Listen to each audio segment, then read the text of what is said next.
ഫാത്തിമ ചെന്നൈ നിങ്ങളെ അഭിസംബോധന ചെയ്തുകൊണ്ട് സംസാരിക്കുന്നതിന് വേണ്ടി ക്ഷണിക്കട്ടെ, സ്വാഗതം ചെയ്യട്ടെ.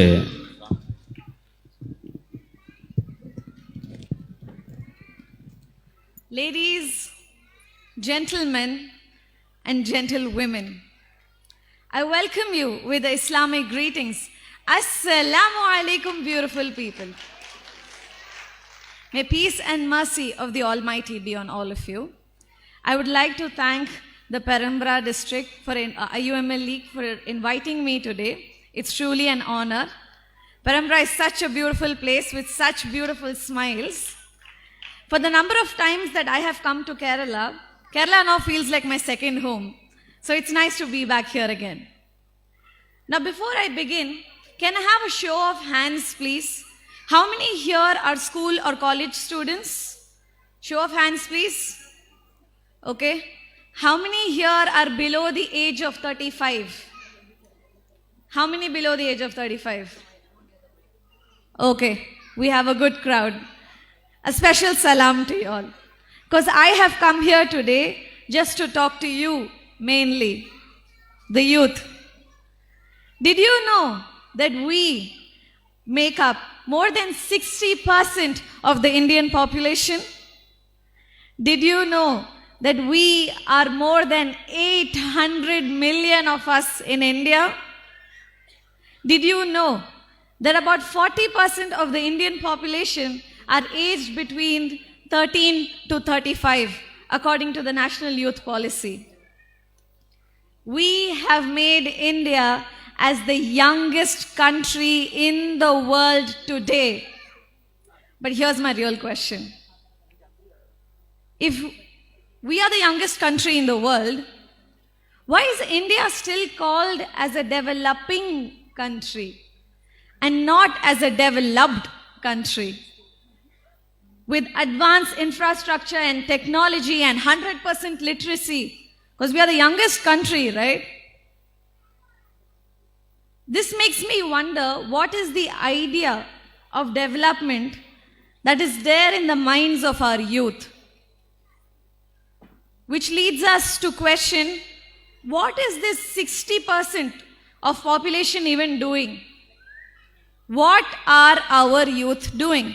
हमारे youth क्या कर रहे हैं? നമ്മുടെ ഈ പുതിയ തലമുറ, നമ്മുടെ ചെറുപ്പക്കാർ എന്താണ് ചെയ്യുന്നത്? Only 18% spend their time doing something productive. Only 18%. 71% of the youth waste their time in leisure. And what do we use the most? What do we do the most during leisure? I want the youth to answer. Social media. We are so active on social media that we do random trends, random reels, random TikTok challenges and all that don't even make sense. And the kind of social media influencers who are there, what are they influencing us to become? I recently read this news about this viral app TikTok created by the Chinese. Did you know the kind of content that is shown to the Indian youth is different from the kind of content shown to the Chinese youth? Did you know that? The Chinese youth on their news feed will see all art, literature and history and culture and everything about development, positive. But the kind of content that the Indian youth see on their social media is violence, women harassment, drug abuse, acid attacks, murders, suicide.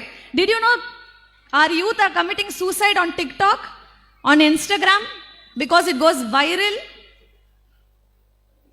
But we are in particular shown such kind of content. Why? Because youth are the target of anything and everything. Because the youth can be molded to uplift an entire country itself. But the hard truth, the youth can be distracted easily and can bring down an entire country itself.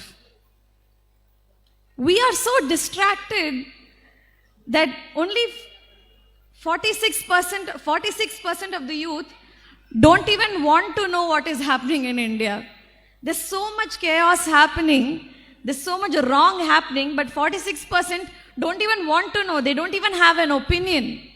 They're not interested at all. India is so rich in heritage, history, culture, religions, but only 38% of the youth even pray regularly. Why? Why are the youth so distracted? Nobody wants to stay in India these days. Western world feels more home to them. If the Western world was so progressive and flawless, they wouldn't have brought the entire earth to the brink of irreversible collapse of our environment. There wouldn't be so much of corruption and racism. My dear friends, no country is perfect, but you most definitely can make your country perfect. You know, India is one of the poorest countries in the world, meaning the percentage of poverty in India is quite high. But did you know that India had the largest economy in the world until the Westerners systematically exploited us? And what kind of history are we even reading in schools and colleges? I did my undergrad in history, and I know how much history I actually did not learn, and how much concocted and changed history I actually learned. There's no much praise for Indian scientists. We've discovered so much. Anything related to science and discovery, it's only the Westerners who did it. Arey, who told that? Vimanika Shastra, aeronautics, Garbha Shastra, anthology, surgery, engineering, medicine. There are so many Indians who have found great discoveries in such things. But are we learning that? No. Instead, this really shocks me. Recently, Queen Elizabeth II passed away. And I got this message on WhatsApp. I'm laughing at it, but let me just tell you all how this went. She is the head of a school, okay? She messages, Inna lillahi wa inna ilayhi rajiun. Queen Elizabeth has passed away. Oh, such a great leader. Do you all understand what that is? Her reign, her family, her country put our country into hundreds and hundreds of years of slavery. They killed thousands of us.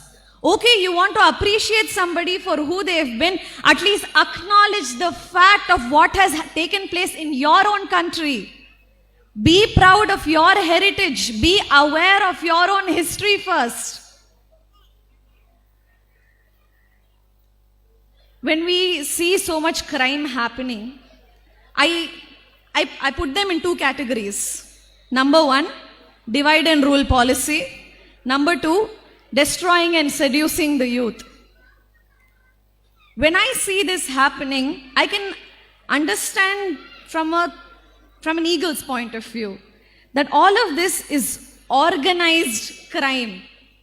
It's not simply happening in UP, it is not simply happening in Gujarat, it's not simply happening in Udupi, it's organized crime. Kerala and Tamil Nadu are not too far away from this. So I request my youth to be smart. Be smart and realize what is happening. That the divide and rule policy, suddenly our Hindu neighbors hate their Muslim neighbors. Suddenly the youth are completely involved in drugs. Why? And how do we tackle this? I have a very simple solution for it. And I know the youth will connect with me on this. Sauhridam, friendship, dosti, natpu. You may wonder, how do I tackle Islamophobia with friendship? How do I tackle youth being abused with drugs with friendship? How? I'll tell you how. My Hindu friend helps me with my speeches. My Sindhi friend teaches me punctuality. Another Hindu friend and I remind each other to pray. How is that possible?